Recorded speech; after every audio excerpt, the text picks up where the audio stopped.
So the south nave of the cathedral, it's a very long wall. It's divided into sections by these large buttresses, but it's actually in need of some essential stone repairs. So what the cathedral and the mason team have started to do over the last 18 months is to start repairing blocks of stone so that hopefully they'll last for another 75, 100 years.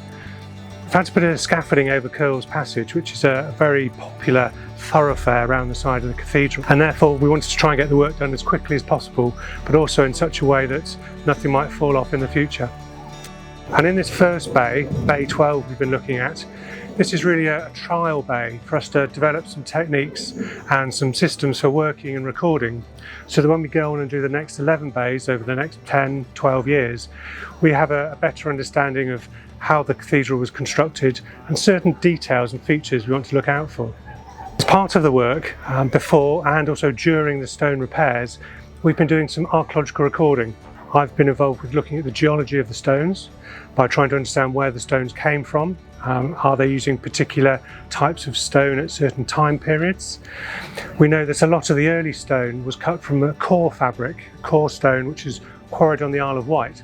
So it would have been shipped across the Channel and then brought up to Winchester. I've also been looking at the tooling marks, any mason's marks, any evidence for how the cathedral was constructed. There's a series of gargoyles along the base of the parapet, and some of these are very weathered, but also some are still in quite good condition, being protected from the elements in certain positions. There's one gargoyle which has got some curious holes marked about ½ metre beneath it. They're sort of shallow dimples, and my sort of working theory at the moment is that these could be musket ball shots that were fired in the Civil War. Potentially the soldiers were trying to destroy the carving and the shaped head, because during the Civil War they did knock out many of the statuary within the cathedral.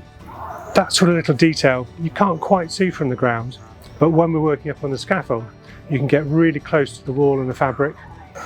It's all part of the archaeological and story of the cathedral, and by sort of documenting and photographing, drawing and also describing in detail, we can really start to unpick and understand subtle changes about the building, which has had an incredibly long history and many phases of repair, change and alteration.